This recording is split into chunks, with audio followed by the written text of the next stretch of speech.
Matrix में भी question हमारे आते हैं।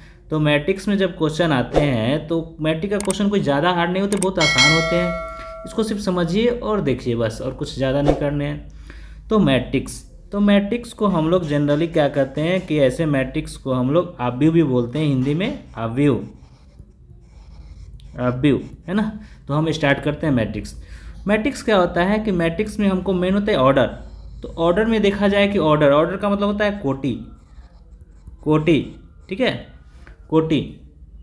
तो ऑर्डर जब रहता है तो m क्रॉस n के फॉर्म में ऑर्डर रहता है। तो m क्रॉस n का मतलब क्या होता है कि m हमको बताएगा m क्रॉस n, यानी कि m क्रॉस n। तो देख रहे हैं कि m जो होते हैं, m को हम लोग बोलते हैं रो, और n जो होते हैं n को बोलते हैं कॉलम्स, ठीक है। तो रो है ना, तो जितना रो की संख्या रहेगा उसको पहले लिखेंगे और कॉलम की संख्या को बाद में लिखेंगे। जैसे हमने डिटर्मिनेंट में बताया था कि रो किसको बोलते हैं, हॉरिजॉन्टल लाइन को रो बोलते हैं और वर्टिकल लाइन को कॉलम बोलते हैं। अब एक मैट्रिक्स हमारा दिया हुआ है जिस ऑर्डर है m क्रॉस n, इसका मतलब है कि रो की संख्या m होगा और कॉलम की संख्या n होगी। तो जैसे देख रहे हैं कि आप इधर का इस जो हमारे हॉरिजॉन्टल लाइन होते हैं उसको हम लोग बोलते हैं रो r1 r2, इसी तरह हम चलेंगे तो ये हमारे रो होते हैं rn। और जो वर्टिकल लाइन होते हैं, वर्टिकल लाइन जो ऊपर से नीचे की तरफ होते हैं, वर्टिकल लाइन पंक्ति जिसको बोलते हैं, रो को बोलते हैं पंक्ति और वर्टिकल लाइन को बोलते हैं उदर्ग रेखा, उदर्ग। तो कॉलम जो हमारे होते हैं इसको बोलते हैं C1 C2 C3, इस तरह हम लोग कह सकते हैं। तो अब मैट्रिक्स को बहुत सारे फॉर्म में लिखे जाते हैं, क्योंकि मैट्रिक्स हमारे कुछ और फॉर्म में लिखे जाते हैं तो हम थोड़ा सा देखेंगे, लेकिन ज़्यादातर हमारा मैट्रिक्स किस तरह लिखे जाते हैं। तो मैट्रिक्स, जैसे कोई भी मैट्रिक्स को जब हम लिखते हैं तो इस तरह लिखते हैं कि एलिमेंट्स हमारे AIJ होते हैं और m क्रॉस n, इसको शॉर्ट में लिखते हैं। या कभी कभी ऐसे भी लिखा रहता है कि हम small bracket AIJ m cross n, या कभी कभी ऐसे भी लिखा था डबल लाइन। तो डबल लाइन का मतलब भी होता है मैट्रिक्स AIJ, है ना, और m क्रॉस n, ठीक है। तो m हम पहले बता दिए कि m यहाँ शो करता है रो को, नंबर ऑफ रो को, रो की संख्या कितना है, नंबर ऑफ रोज। और n जो शो करते हैं नंबर ऑफ कॉलम का, यानी कि हमारे कॉलम की संख्या जितने होंगे और नंबर ऑफ कॉलम कितने हैं वो n को शो करता है, ठीक है। तो रो की संख्या और कॉलम की संख्या जितने होंगे उस हिसाब से हम लोग ऑर्डर लिखेंगे, ठीक है। तो ऐसे मैट्रिक्स को जनरली हम लोग कैपिटल लेटर से नोटेशन देते हैं और उसका जो एलिमेंट्स होते हैं वो स्मॉल लेटर में होते हैं। इसमें नोट क्या लिखा हुआ है कि नोट्स में क्या है कि plural of matrix is matrices, यानी कि मैट्रिसेस बोलते हैं प्लुरल इस शब्द में इसको। अब क्या है कि मैट्रिक्स का कोई न्यूमेरिकल वैल्यू नहीं होते। जब भी मैट्रिक्स को हम ब्रेक करते हैं या लिखा जाता है तो मैट्रिक्स के फॉर्म में ही होता है, उसको ब्रेक हम नहीं कर सकते हैं। लेकिन लिखा हुआ है क्या कि matrix has no numerical value but in case of determinant has numerical value, यानी कि मैट्रिक्स का कोई न्यूमेरिकल वैल्यू नहीं होता है, लेकिन अगर हम डिटर्मिनेंट के केस में चेंज देखा जाए तो उसका वैल्यू आएंगे। जैसे हमने पिछले डिटर्मिनेंट के लेक्चर में बताए थे कि डिटर्मिनेंट को किस तरह सॉल्व करते हैं, तो डिटर्मिनेंट का वैल्यू हमारे निकलते हैं, मैट्रिक्स का नहीं निकलते हैं। चलिए, जैसे एक क्वेश्चन दिया गया है आपको कि क्वेश्चन में क्या कर रहा है कि एक मैट्रिक्स दे दिया गया है, इसमें पूछा जा रहा है कि ऑर्डर क्या होंगे। तो इसमें देखेंगे कि रो की संख्या हमको कितना है। अगर रो की संख्या यहाँ है R1 R2 R3, रो की संख्या हो गया। कॉलम की संख्या देखा जाए तो C1 C2 C3 C4, यानी कि कॉलम की संख्या हम कह सकते हैं कि 4 है। कॉलम की संख्या कितने, 4 है ना, और रो की संख्या 3। क्योंकि लाइन जो है वो नीचे लिखा हुआ है इसलिए इसको हम इरेज कर दिए, आप समझ सकते हैं इसको। तो ऑर्डर ऑफ मैट्रिक्स कहने का मतलब है कि रो की संख्या हमको 3 है और कॉलम की संख्या 4 है। तो ऑर्डर हम लोग लिखेंगे ऑर्डर 3 क्रॉस 4, ऑर्डर हमारे हो जाएंगे 3 क्रॉस 4। अब पूछ रहा है कि नंबर ऑफ एलिमेंट्स कितने होंगे, तो नंबर ऑफ एलिमेंट्स यानी कि जितना ऑर्डर है इसको मल्टीप्लाई करेंगे 3 × 4 तो 12 हमारे ऑर्डर होंगे। अब इसमें लिखा हुआ है कि A13, तो हमने पिछले ही लेक्चर में डिटर्मिनेंट में बताया था कि 1 3 2 1 का मतलब क्या होता है। तो ये हमारा पहला जो संख्या लिखा रहे वो रो के बारे में बताएगा और दूसरा जो रहता है वो कॉलम के बारे में बताते हैं। तो A13 का मतलब क्या हो गया कि फर्स्ट रो और थर्ड कॉलम का बात करेगा। तो first row, first second third, यानी कि फर्स्ट रो और थर्ड कॉलम। तो फर्स्ट रो थर्ड कॉलम में हमारा वैल्यू जो आएंगे वो 19 आएंगे। ऐसे जैसे 2 1 के बात करें तो सेकेंड रो और फर्स्ट कॉलम, तो सेकेंड रो इधर से चलेंगे और फर्स्ट कॉलम इधर से चलेंगे, तो हमारा वैल्यू यहाँ जाके मिलेगा 35, है ना। तो इस तरह हम क्वेश्चन को सॉल्व करेंगे। अब आगे है कि वैल्यू हमारा पूछ रहा है 3 3 A33, यानी कि थर्ड रो थर्ड कॉलम। तो हम ध्यान देंगे कि थर्ड रो इधर से चलेंगे और थर्ड कॉलम हमारा ये आ गया, तो थर्ड कॉलम कितना आएंगे -5। ठीक है, तो इस तरह हम लोग क्वेश्चन को सॉल्व करेंगे। ऐसे कर दिया इस तरह। तो अब हमारा वैल्यू है A बराबर 2 4, तो 2 4 मतलब सेकेंड रो ये हमारा हो गया, है ना। अब करा है फोर्थ कॉलम, तो फोर्थ कॉलम जब चलते हैं तो ऐसे चलते हैं, यानी कि हमारा वैल्यू 12 पर आगे मिलेगा, यानी कि 12 आएंगे इसका वैल्यू। ठीक है, तो आगे हम देख रहे हैं कि वैल्यू हमारा जो निकालना है 2 3 A23, तो सेकेंड रो थर्ड कॉलम का वैल्यू पूछ रहा है। तो सेकेंड रो हम यहाँ है और थर्ड कॉलम का बात करें तो ये हमारा थर्ड कॉलम है। तो देखिए ये 5/2 पर आके हमारा अटैचमेंट हो रहा है, तो 5/2 हमारा वैल्यू हो जाएंगे। तो इस तरह हम क्वेश्चन को जनरली बनाते हैं। अब क्या है कि कभी कभी एलिमेंट्स दे देते हैं और पूछते हैं कि नंबर ऑफ ऑर्डर कितने बनेंगे मैट्रिक्स के। तो मैट्रिक्स के ऑर्डर हमारा जो प्रोडक्ट करके, जैसे मान लेते हैं कि 18 एलिमेंट है हमारा टोटल, तो 18 एलिमेंट को हम कितना तरह से प्रोडक्ट करके 18 ला सकते हैं। 1 × 18, 18 × 1, है ना। और क्या कर सकते हैं हम लोग 2 × 6, 2 × 9, 2 × 9 और 9 × 2, 6 × 3, 3 × 6, है ना। उसके बाद हमारा आप देख रहे हैं कि हमारा आप कोई वैल्यू ऐसा नहीं है कि जो 18 आए प्रोडक्ट करने पर। तो हमारे जो ऑर्डर बनेंगे वो 1 × 18 बनेंगे, 18 × 1 बनेंगे, 2 × 9 बनेंगे, 9 × 2 बनेंगे, 6 × 3 और 3 × 6। अब है कि सर 3 × 6 और 6 × 3 दोनों एक ही होते हैं प्रोडक्ट में, उससे फ़र्क नहीं पड़ते हैं, क्योंकि ये हमारे रो और कॉलम को बताता है। 3 × 6 × 3 का मतलब हो गया कि 6 रो 3 कॉलम्स, और 3 × 6 का मतलब हो गया कि 3 रो 6 कॉलम्स। तो दोनों में अंतर होते हैं मैट्रिक्स में। तो ये हम कह सकते हैं कि ऑर्डर की संख्या हमारा 1 2 3 4 5 6, तो नंबर ऑफ ऑर्डर हमारा पॉसिबल कितने होंगे 6 नंबर पॉसिबल ऑर्डर होंगे। अब बात करते हैं कि 5 एलिमेंट जब दिया हुआ है तो 5 एलिमेंट में कितने ऑर्डर बन सकते हैं। तो 5 एलिमेंट में हमारे 2 ऑर्डर बन सकते हैं, एक या तो 5 × 1 होगा या 1 × 5 होंगे, तो सिर्फ 2 ही हमारे ऑर्डर पॉसिबल है।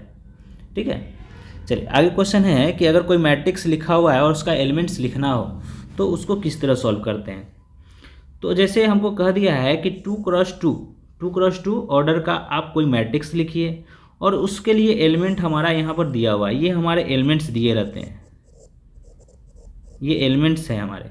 ठीक है, तो 2 × 2 ऑर्डर का हम एक मैट्रिक्स बनाएंगे। मान लेते हैं कोई ए मैट्रिक्स हम मान लेते हैं, ए बराबर 2 × 2 ऑर्डर का मतलब होता है कि A11, A12, A21, A22, ये हमारे 2 × 2 ऑर्डर के मैट्रिक्स बने। अब इसमें हमारा वैल्यू लिखने हैं, तो वैल्यू के लिए हमारा एलिमेंट दिया है, जैसे Aij = 2i - j, ये एलिमेंट्स हैं।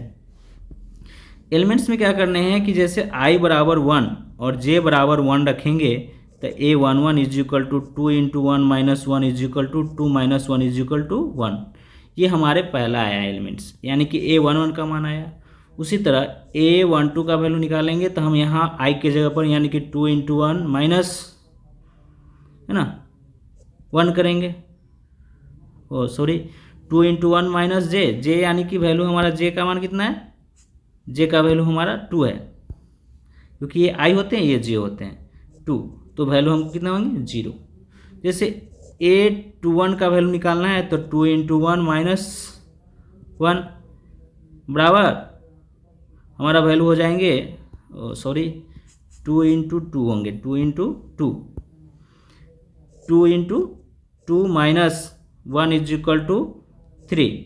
जैसे ये 2 लिखा हुआ है तो 2 into 2 minus 2 is equal to 2, क्योंकि आई के जगह पर हम पहला वैल्यू रखेंगे और जे के जगह पर दूसरा वैल्यू रखेंगे।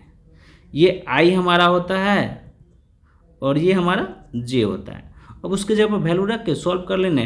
अब जब सॉल्व करें तो हमारा वैल्यू आ गया, जब वैल्यू आ गया तो हम एलिमेंट्स लिख सकते हैं कि 1 1 के लिए हमारा वैल्यू है 1, 1 2 के लिए वैल्यू हमारा 0, 2 1 के लिए वैल्यू हमारा है 3 और 2। ठीक है, तो इस तरह हम बना सकते हैं। तो आगे हम इसके प्रॉपर्टी पर बात करते हैं कि प्रॉपर्टी हमारा क्या होते हैं। टाइप्स ऑफ मैट्रिक्स, यानी कि हम कह सकते हैं कि आव्यूह के प्रकार। हिंदी हम इसलिए लिख देते हैं कि बहुत सारे बच्चे हिंदी मीडियम के भी होते हैं तो कुछ उनको समझ में नहीं आते हैं, तो इससे आप समझ सकते हैं ना कि इंग्लिश के साथ साथ आपको हिंदी भी रहेंगे, तो इससे कोई ज़्यादा इफेक्ट नहीं पड़ेंगे हिंदी मीडियम के भी बच्चे को। ठीक है, हम थोड़ा बहुत उसका हिंदी लिख देंगे।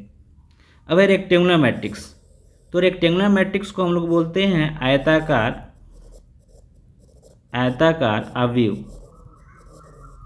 है ना। आयताकार आव्यूह ऐसे हम कह सकते हैं मैट्रिक्स दो ही टर्म में होते हैं, स्क्वायर मैट्रिक्स और रेक्टेंगुलर मैट्रिक्स। और स्क्वायर मैट्रिक्स के पार्ट होते हैं बहुत सारे और रेक्टेंगुलर मैट्रिक्स के भी पार्ट होते हैं। तो रेक्टेंगुलर मैट्रिक्स हम कहते हैं जिसमें रो और कॉलम की संख्या बराबर नहीं हो। यहाँ लिखा हुआ है number of row is not equal to number of column. तो कोई भी मैट्रिक्स ऐसा लीजिए कि जिसको रो और कॉलम बराबर नहीं हो, जैसे 2 4 1 6 0 5। तो इसमें से देख सकते हैं कि रो की संख्या हमारा 2 हो जा रहे हैं और कॉलम की संख्या 3 हो जा रहे हैं, है ना। तो इसमें कह सकते हैं कि रो की संख्या और कॉलम की संख्या बराबर नहीं है, तो ऐसे मैट्रिक्स हमारे रेक्टेंगुलर मैट्रिक्स कहलाते हैं। उसके बाद है स्क्वायर मैट्रिक्स। तो स्क्वायर मैट्रिक्स को हम लोग बोलते हैं वर्ग आव्यूह। ठीक है, तो इसमें कह सकते हैं कि number of row is equal to number of column. इसमें रो और कॉलम की संख्या बराबर होते हैं, उसको हम लोग बोलते हैं रेक्टेंगुलर मैट्रिक्स। एक चीज़ और ध्यान दीजिएगा कि रेक्टेंगुलर मैट्रिक्स कभी कभी पूछता है कि रेक्टेंगुलर मैट्रिक्स क्या है, तो यानी कि m not equal to n। Condition हमारे ये भी रहते हैं m not equal to m। m कहने का मतलब है कि रो, यानी कि रो की संख्या, रोज की संख्या और ये कॉलम की संख्या, कॉलम्स बराबर नहीं होंगे तो हमारे क्या होंगे, रेक्टेंगुलर मैट्रिक्स होंगे। स्क्वायर मैट्रिक्स की बात करें तो रो और कॉलम बराबर होते हैं, यानी कह सकते हैं कि m बराबर n होगा इसमें, है ना। रो की संख्या कॉलम की संख्या बराबर होंगे तो उसको बोलते हैं स्क्वायर मैट्रिक्स। तो स्क्वायर मैट्रिक्स को हम लोग हिंदी में वर्ग आव्यूह बोलते हैं। जैसे कोई भी मैट्रिक्स अगर लिया जाए, जैसे हम कहते हैं 2 4 6 3, तो इसमें देखा जाए कि रो की संख्या भी हमारा 2 है और कॉलम की संख्या भी 2 है, तो यानी कि रो और कॉलम को हम कह सकते हैं कि m बराबर 2 n बराबर 2, तो दोनों बराबर है, तो इसको बोलते हैं हम लोग स्क्वायर मैट्रिक्स। या कोई भी मैट्रिक्स अगर थर्ड ऑर्डर का बात करें तो ऐसे 2 4 1 6 0 5 9 1 3 ऐसे लिखा हुआ है, तो इसमें भी देख सकते हैं कि रो की संख्या यानी कि m की संख्या 3 है, n की संख्या 3 है, तो रो और कॉलम बराबर है, तो इसको बोलते हैं स्क्वायर मैट्रिक्स। तो चलिए हम आगे चलते हैं कि स्क्वायर मैट्रिक्स हमारा जो होते हैं उसको हम लोग डिटर्मिनेंट के फॉर्म में ब्रेक कर सकते हैं, जबकि रेक्टेंगुलर मैट्रिक्स का डिटर्मिनेंट के फॉर्म में ब्रेक नहीं होता है।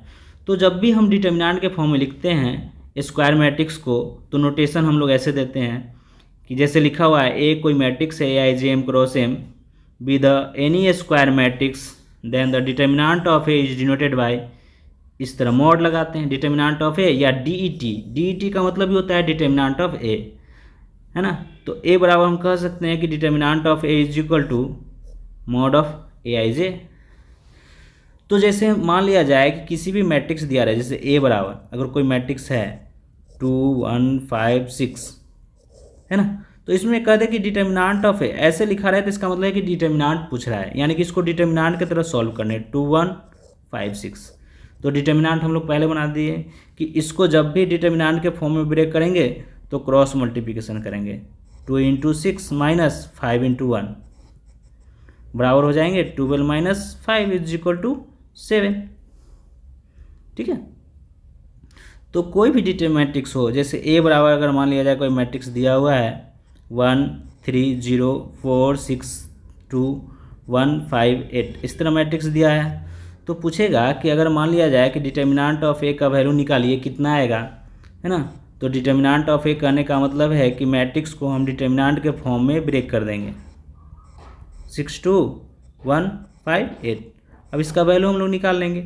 तो वैल्यू निकालने के लिए हमने पहले ही बता दिए थे कि ये प्लस होगा ये माइनस, तो प्लस लेंगे 1, ये कैंसिल, तो बचेंगे 6 2 5 8, क्योंकि जो भी एलिमेंट्स लेते हैं उसके आमने और सामने वाले को हटा देते हैं, तो जो हमारे वैल्यू बचते हैं हम सिर्फ उसी को वैल्यू लेंगे, अदरवाइज दूसरे को हम नहीं लिखेंगे।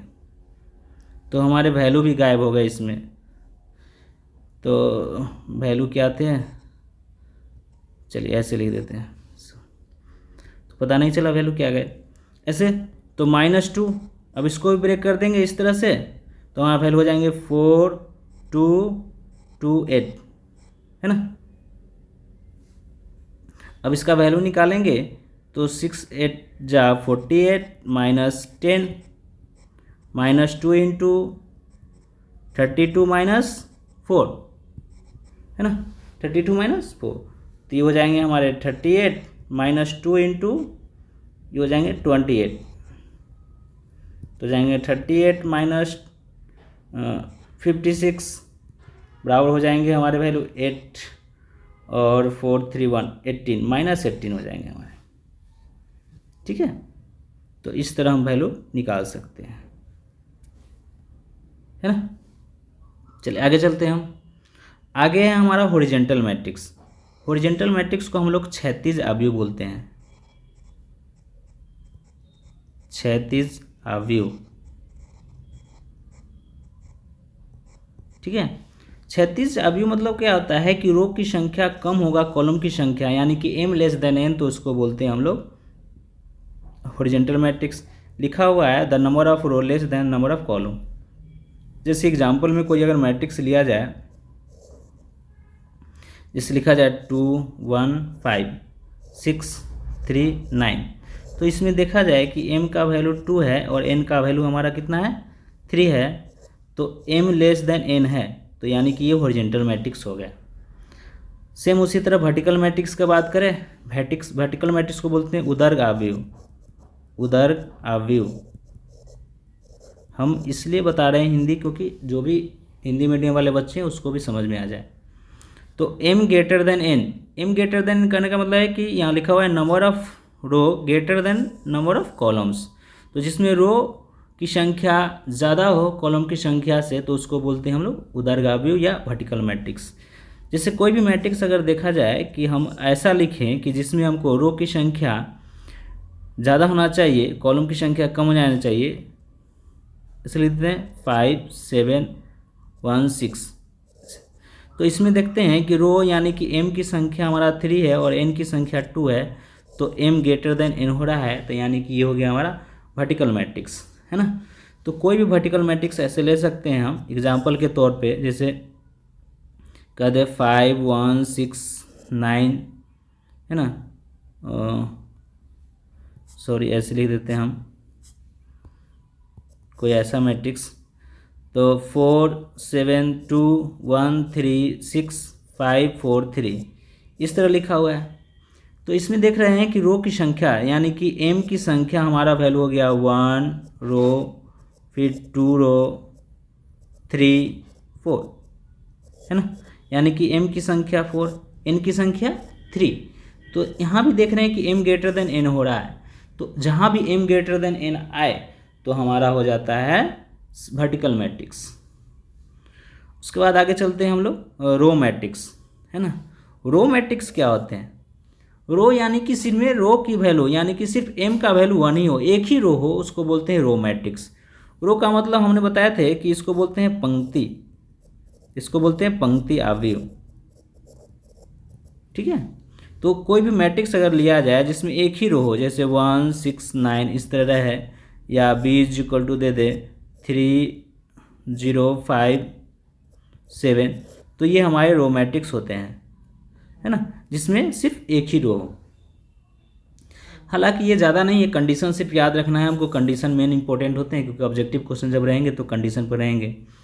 कॉलम मैट्रिक्स, कॉलम मैट्रिक्स को हम लोग बताए थे कि कॉलम का मतलब होता है क्या कि उदर्ग, है ना, या स्तंभ भी बोलते हैं इसको, स्तंभ आप भी बोलते हैं, है ना, स्तंभ आप भी हो। तो इसमें होते हैं कि जिसमें हमारा कॉलम की संख्या सिर्फ एक ही हो तो उसको बोलते हैं हम लोग, जैसे हम रो में बताए थे। अब कॉलम में अगर हम सिर्फ कॉलम मैट्रिक्स लिखे 1 2 3 इस तरह, तो इसमें देखिए कि कॉलम की संख्या एक ही है, n बराबर 1 ही है, तो ये हमारे कॉलम मैट्रिक्स हो जाएंगे। अब आते हैं जो सिंगुलर मैट्रिक्स, है ना, सिंगुलर मैट्रिक्स मतलब अव्युत्क्रमणीय अवयव होता है, अव्युत्क्रमणीय अवयव। ठीक है, तो अव्युत्क्रमणीय अवयव में क्या होते हैं कि कोई भी मैट्रिक्स हो तो अव्युत्क्रमणीय यानी कि सिंगुलर मैट्रिक्स हमारे जब भी रहेंगे तो स्क्वायर मैट्रिक्स ही रहेंगे, सिंगुलर मैट्रिक्स। इसमें डिटर्मिनेंट का मान हमेशा 0 आएगा तो उसी को बोलते हैं हम लोग सिंगुलर मैट्रिक्स, है ना। जैसे एक क्वेश्चन दिया हुआ है, फॉर व्हाट वैल्यू ऑफ ए का वैल्यू निकालो, द मैट्रिक्स जो दिए हुए हैं इज सिंगुलर मैट्रिक्स होना चाहिए। तो सिंगुलर मैट्रिक्स के लिए क्या होता है कि determinant of A is equal to 0, यानी कि 2a 3 6 इज इक्वल टू 0। हम जब सॉल्व करेंगे इसको तो सॉल्व करने के लिए 2 इंटू 6 माइनस 3 इंटू ए बराबर 0, है ना, तो हो जाएगा -3a is equal to -12, minus minus cancel, और 3 से जब कैंसिल करेंगे 12 को तो 4 टाइम आएंगे, तो a बराबर हमारे हो जाएंगे 4।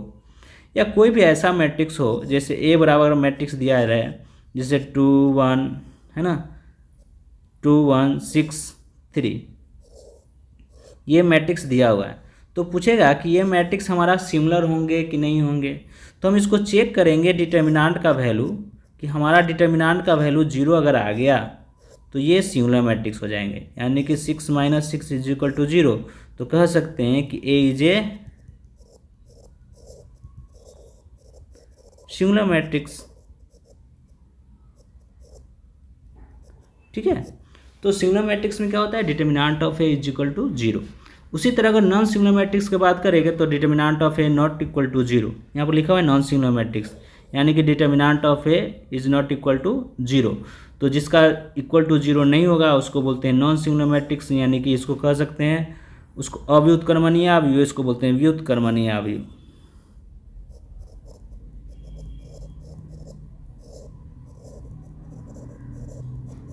ठीक है, जैसे क्वेश्चन यहाँ भी लिखा हुआ है कि बी का मान निकालना है और एक सिंगुलर में एक मैट्रिक्स जो दिया हुआ है वो नॉन सिंगुलर मैट्रिक्स है।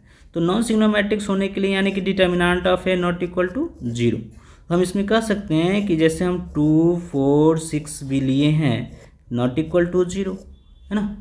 तो जब क्रॉस मल्टीप्लिकेशन करके हम डिटर्मिनेंट को जब सॉल्व करते हैं तो 2b - 24 नॉट इक्वल टू 0, तो 2b नॉट इक्वल टू 24, तो b नॉट इक्वल टू 12। तो b नॉट इक्वल टू 12 कहीं कहीं नहीं लिखा रहता है, तो लिखा हुआ कैसा रहेगा क्वेश्चन में, b बिलोंग्स टू, है ना, यानी कि b belongs to all real value -12, यानी कि 12 को छोड़ के सारा वैल्यू होगा लेकिन 12 नहीं होंगे।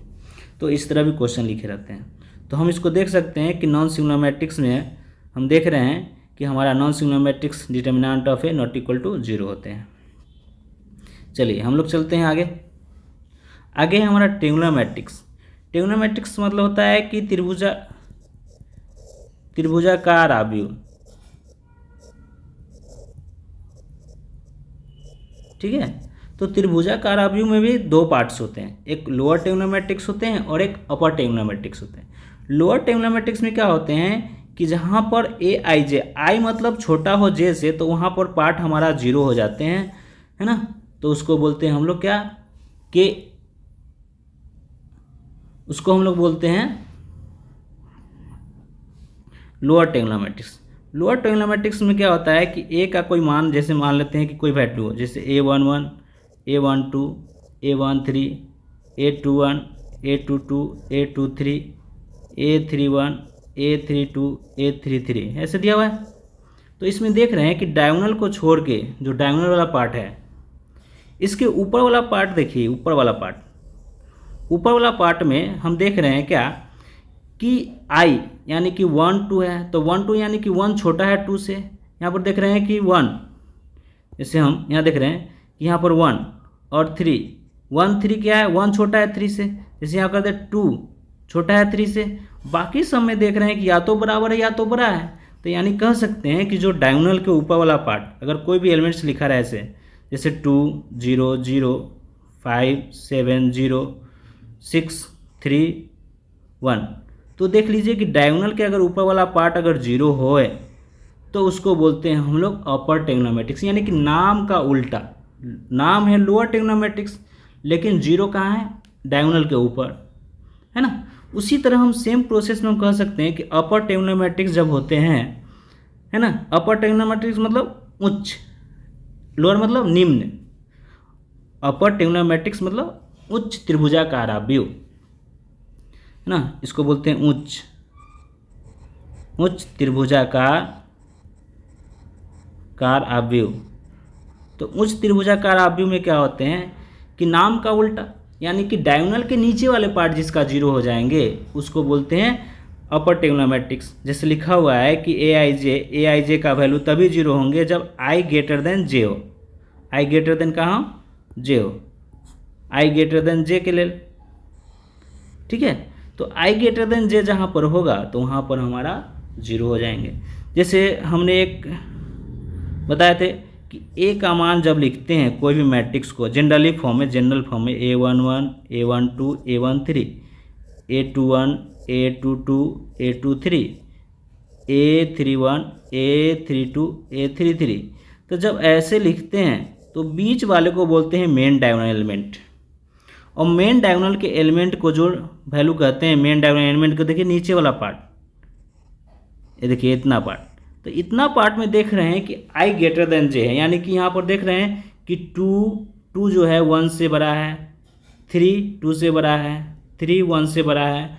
तो यानी कि जो डायगोनल के नीचे वाले पार्ट हैं उसमें I ग्रेटर देन जे है, तो I ग्रेटर देन जे वाले एलिमेंट्स हमारे 0 होंगे। यानी कि इसको ऐसे लिख सकते हैं कि डायगोनल के नीचे वाला पार्ट जिसमें 0 रहे, जैसे 2 5 7 0 3 9 0 0 6, तो इस तरह के मैट्रिक्स जब रहेंगे डायगोनल के जो निम्न वाले पार्ट होंगे वो 0 होते हैं, तो उसको बोलते हैं हम लोग अपर ट्रिग्नोमेट्रिक्स। चलिए आगे बात करते हैं हम जीरो मैट्रिक्स के बारे में। तो जीरो मैट्रिक्स मतलब जानते हैं कि जिसका शून्य हो, 0 हो सारा, तो जीरो मैट्रिक्स को हम नल मैट्रिक्स भी बोलते हैं। नल का मतलब होता है रिक्त, और जीरो का मतलब जानते हैं शून्य, है ना। तो इसमें ऑल पार्ट 0 हो जाएंगे। जैसे कोई भी मैट्रिक्स अगर दिया रहा है, जैसे 0 0 0 0, तो ये हमारे जीरो मैट्रिक्स हो गए। 0 लिखेंगे 2 × 2, है ना। जैसे मान लिया कोई मैट्रिक्स हो, जैसे 0 0 0 0 0 0, तो ये हमारे जीरो मैट्रिक्स होंगे। तो जीरो मैट्रिक्स कितने होंगे ये, तो 0 कितना ऑर्डर का है, 2 × 3 ऑर्डर का, यानी कि 2 रो है 3 कॉलम्स है। उसके बाद हम आते हैं यूनिट मैट्रिक्स का। तो यूनिट मैट्रिक्स का बहुत जगह यूज होते हैं, तो यूनिट मैट्रिक्स का नोटेशन हम लोग ध्यान में रखेंगे कि यूनिट मैट्रिक्स का नोटेशन क्या होते हैं। तो ए स्क्वायर मैट्रिक्स होना चाहिए यूनिट मैट्रिक्स में, और यूनिट मैट्रिक्स में आई बराबर जे का मतलब होता है कि जो बीच वाले डायगोनल होते हैं ना, उसमें आई और जे बराबर होते हैं।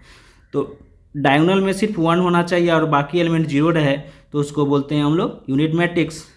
और यूनिट मैट्रिक्स का हम लोग नोटेशन जो होता है आई और एम लिखते हैं। एम मतलब ऑर्डर हमारा जो होते हैं ऑर्डर, तो उसको हम लोग लिखते हैं, है ना, ऑर्डर लिखते हैं। और ये आई मैट्रिक्स हमारे होते हैं, ठीक है। तो आई मैट्रिक्स जो होते हैं ऑर्डर हमारे, तो आई एम और आई, तो आई एम और आई का मतलब हो गया कि ये ऑर्डर होते हैं या आई भी होते हैं। जैसे कोई मैट्रिक्स अगर दिया है, जैसे ए बराबर, तो बाकी सब 0 रहेंगे, जैसे A11 A12 A21 A22। तो देखिए डायगोनल में बराबर है, A11 है, यहाँ 22 है, यहाँ 11 है, बाकी बराबर नहीं है। तो यानी कि इसको कह सकते हैं इस तरह कि 1 0 0 1, तो ये हमारे डायगोनल मैट्रिक्स हो गए। और इसको ही हम बोलते हैं क्या चीज़, इसको हम नोटेशन क्या देंगे, I2 क्रॉस 2 भी लिखा रहता है, या I2 लिखा रहता है, या सिर्फ I लिखा रहे हैं, है ना। तो I जनरली लिखा रहता है ना, तो इसका मतलब समझना है कि मैट्रिक्स हमारे साथ जो जुटा हुआ है, या सब्ट्रैक्शन में है या मल्टीप्लिकेशन में है, तो उसके अनुसार हम लोग I लेते हैं। अगर 3 ऑर्डर का है तो 3 ऑर्डर का ही I लेंगे। जैसे मान लिया जाए कि अगर हम लिख दें ऐसे 1 0 0 0 1 0 0 0 1, तो ये भी यूनिट मैट्रिक्स ही होते हैं। तो I भी लिखा रहता है, या I ऑर्डर अगर लिखा रहा है तो 3 लिखा रहा है, या I 3 क्रॉस 3, तो ये ऑर्डर हमारा दिखाता है। ठीक है, तो हम मैट्रिक्स जब भी लेंगे यूनिट मैट्रिक्स तो डायगोनल 1 1 लेंगे। ठीक है, चलिए आगे हम लिखते हैं कि डायगोनल मैट्रिक्स। डायगोनल का मतलब होता है क्या चीज़, डायगोनल का मतलब जानते ही हैं आप लोग, विकर्णाव्यूह होते हैं, है ना, विकर्णाव्यूह। ठीक है, तो विकर्ण मतलब डायगोनल वाला का पार्ट, यानी कि डायगोनल जो रहेंगे so a square matrix AIJ M cross M is a diagonal matrix if AIJ is equal to 0। इसमें भी वही है कि डायगोनल वाला पार्ट अगर जहाँ पर बराबर नहीं होंगे उसको छोड़ के 0 हो जाएंगे तो उसको बोलते हैं हम लोग। लेकिन इसमें ये कंडीशन नहीं है कि 1 1 ही होना चाहिए, कंडीशन कुछ भी हो सकता है। तो अगर डायगोनल में अगर कोई संख्या है D1 D2 D3, तो उसको डायगोनल मैट्रिक्स को हम लोग लिखते हैं DIAG, यानी कि डायगोनल ऑफ डायगोनल एलिमेंट्स। जैसे मान लिया जाए कि ए कोई मैट्रिक्स है इस तरह, जैसे 2 0 0 0 3 0 0 0 5, तो देखिए डायगोनल में हमारा एलिमेंट है बाकी एलिमेंट 0 है, तो यानी कि ये डायगोनल मैट्रिक्स हो गया। इसका नोटेशन ऐसे लिखते हैं DIAG, डायगोनल ऑफ 2 3 5, है ना। तो ये डायगोनल को बता रहा है, समझ आ रहा है। तो ये डायगोनल मैट्रिक्स होते हैं हमारा। जैसे ए बराबर मान लिया जाए इस तरह है कि 2 0 0 6, तो ये डायगोनल है, यानी कि डायगोनल ऑफ लिखेंगे 2 6 2 6, ये हमारे डायगोनल मैट्रिक्स हो गए। ठीक है, तो डायगोनल मैट्रिक्स में एलिमेंट्स रहेंगे लेकिन हमारा सेम नहीं रहेंगे, 1 1 रहेंगे तो यूनिट मैट्रिक्स होंगे, अगर डिफरेंट रहेंगे तो हमारा डायगोनल मैट्रिक्स, अगर डायगोनल सेम रहेंगे तो उसको बोलते हैं स्केलर मैट्रिक्स। स्केलर मैट्रिक्स को हम लोग बोलते हैं सदिश अवयव, अदिश अवयव, है ना, अदिश अवयव। ठीक है, तो अदिश अवयव में हम देख रहे हैं कि यानी कि अवयव, है ना, तो इसमें भी वही है, सेम डायगोनल के जैसा ही है, लेकिन डायगोनल होने के साथ साथ ये सेम वैल्यू रहेगा, कांस्टेंट यानी कि सेम वैल्यू रहेगा। जैसे एग्जांपल के तौर पे हम देख रहे हैं कि जैसे हमारा वैल्यू, जैसे हम इसमें देख रहे हैं कि स्क्वायर मैट्रिक्स होना चाहिए AIJ, स्केलर मैट्रिक्स तभी होंगे जब जहाँ पर इक्वल नहीं होंगे वहाँ पर पार्ट 0 होंगे, और बाकी जो जहाँ पर इक्वल होते हैं वहाँ पर हमारा वाला कोई कांस्टेंट होंगे लेकिन सेम वैल्यू होंगे। इसे मान लिया कि 2 0 0 0 2 0 0 0 2, तो इस तरह मैट्रिक्स जब दिया रहे तो बीच वाला है डायगोनल भी है, ये इसको हम कह सकते हैं डायगोनल भी है ना, डायगोनल भी है 2 2 2, डायगोनल भी है ना। तो डायगोनल होने के साथ साथ ये बीच में सेम वैल्यू भी है, तो इसको डायगोनल मैट्रिक्स नहीं करके इसको स्केलर मैट्रिक्स कहेंगे। अगर डिफरेंट वैल्यू रहेंगे तो डायगोनल मैट्रिक्स कहेंगे, यूनिट मैट्रिक्स रहेंगे तो 1 1 रहेंगे यूनिट मैट्रिक्स में। तो तीनों में अंतर होते हैं, क्या होते हैं कि यूनिट मैट्रिक्स हमारा डायगोनल मैट्रिक्स भी है और स्केलर मैट्रिक्स भी है। डायगोनल मैट्रिक्स हमारा कोई नहीं है, सिर्फ डायगोनल मैट्रिक्स है। स्केलर मैट्रिक्स दोनों हो सकते हैं, डायगोनल भी हो सकते हैं और स्केलर भी हो सकते हैं, तो ये ध्यान देना है। कंपैरेबल मैट्रिक्स मतलब होता है तुलनीय अवयव। तुलनीय मतलब कोई भी दो मैट्रिक्स रहे जिसका हम ऑर्डर सेम कर सकते हैं, ऑर्डर जिसमें सेम हो। तो ऑर्डर जो भी मैट्रिक्स, दो मैट्रिक्स जिसका ऑर्डर सेम हो उसको बोलते हैं कंपैरेबल मैट्रिक्स। जैसे मान लें कोई मैट्रिक्स अगर ले लें A बराबर 2 4 6 1 3 9, और अगर मान लिए कि B भी ऑर्डर ले लें, हम कोई भी संख्या ले जैसे 2 7 9 5 6 8, तो दोनों का ऑर्डर सेम है। इसका ऑर्डर हमारा कितना है 2 × 3, और इसका भी ऑर्डर 2 क्रॉस 3, तो दोनों का ऑर्डर सेम है ना, तो इसको बोलते हैं कंपेरेबल मैट्रिक्स, सिर्फ ऑर्डर का बात करेगा। इक्वल मैट्रिक्स, अब हमारा यहाँ से स्टार्ट होते हैं इक्वल मैट्रिक्स, जहाँ से हम क्वेश्चन को सॉल्व करते हैं। तो इक्वल मैट्रिक्स से हम क्वेश्चन आते हैं और इसमें ऑब्जेक्टिव क्वेश्चन भी आपको रहते हैं, बहुत अच्छे अच्छे क्वेश्चन रहते हैं, तो इसको ध्यान देना है। तो इक्वल मैट्रिक्स भी हम कह सकते हैं, इक्वल मैट्रिक्स मतलब समान, समान अवयव है ना। इक्वल मतलब जानते ही हैं, समान, इक्वल। तो इसमें भी दो मैट्रिक्स रहेंगे, two matrices are said to be equal if they are same order and corresponding elements of two matrices are equal, है ना। करस्पॉन्डिंग एलिमेंट्स इक्वल होंगे, टू मैट्रिक्स अगर इक्वल है तो। जैसे मान लिया जाए कि ए बराबर अगर मैट्रिक्स दे दें, या कोई ऐसी मैट्रिक्स दे दें हम, जैसे हम कह दें क्या, x2 x3 5 is equal to 2 3 7 लिखा गया, 2 3 3 5। तो यहाँ देख रहे हैं कि इक्वल मैट्रिक्स होने के लिए करस्पॉन्डिंग एलिमेंट्स इक्वल हैं। जैसे ये 2 2 के बराबर है, 3 3 के बराबर है, 5 5 के बराबर है, तो x किसके बराबर होंगे, 3 के बराबर, यानी कि x बराबर 3। इसी को बोलते हैं कि करस्पॉन्डिंग एलिमेंट्स इक्वल होने चाहिए। जैसे क्वेश्चन दिया हुआ है, देखिए कह रहा है क्या क्वेश्चन, कि find the value of A B C and D from the equation दिया हुआ है। इस इक्वेशन से ए बी सी डी का मान निकालिए अगर ये इक्वल है, इक्वल मतलब बराबर।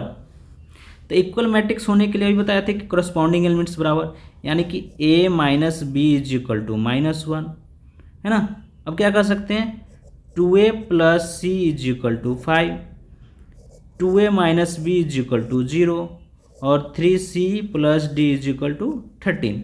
क्योंकि देखिए ये करस्पॉन्डिंग इसके बराबर हो जाएगा, ये करस्पॉन्डिंग इसके बराबर हो जाएगा, और ये करस्पॉन्डिंग 0 के बराबर, ये करस्पॉन्डिंग 13 के बराबर। अब इसी को सॉल्व करके हम वैल्यू निकालेंगे। अब इस इक्वेशन से हम सॉल्व करेंगे और ए बी सी का वैल्यू निकालेंगे। तो इक्वेशन से सॉल्व करने के लिए यहाँ से देखिए, यहाँ से हम देख रहे हैं कि b का वैल्यू यहाँ से निकल जाएगा, b is equal to 2a, b का वैल्यू हो जाएगा 2a। तो b का वैल्यू अगर हम इसमें रखा जाए, है ना, अगर हम b का वैल्यू इसमें रखते हैं तो a minus B is equal to -1, तो a minus 2b is equal to -1, sorry 2b नहीं 2a, है ना। तो minus a is equal to -1, minus minus cancel, तो a इज इक्वल टू 1, तो a का मान हमारा आएगा 1। जब a का मान 1 आ गया तो b बराबर हो जाएगा 2 इंटू a का मान 1, तो b is equal to 2, b का मान आ गया 2। अब c का मान लाने के लिए देख रहे हैं हम कि इस इक्वेशन में c का मान, a का मान रखेंगे तो हमारा c का मान आ जाएगा। जैसे 2a plus C is equal to 5 है, तो 2a का value 1 plus C is equal to 5, तो 2 plus C is equal to 5, तो c का वैल्यू हमारा 3 आएंगे, है ना। अगर हम d का वैल्यू निकालते हैं तो इस इक्वेशन में देखिए कि 3c प्लस डी बराबर 13 दिया हुआ है, तो c का वैल्यू लिखेंगे 3 plus D is equal to 13, 9 plus D is equal to 13, तो d इज इक्वल टू हो जाएगा 4। तो हम इस तरह से क्वेश्चन सारा वैल्यू सॉल्व कर लेते हैं, ठीक है। चलिए हम इसमें प्रॉपर्टी सारा बता दिए, आप लोग एक बार इसको प्रॉपर्टी को देख लीजिए, फिर नेक्स्ट लेक्चर में हम नेक्स्ट वीडियो बनाएंगे इसमें, तो इससे आगे बता देंगे, क्योंकि हमें 12th के एग्ज़ाम देने हैं तो जल्दी जल्दी ख़त्म करने हैं, है ना। तो एग्ज़ाम से पहले हम सारा सिलेबस को ख़त्म कर देंगे, है ना। चलिए ठीक है।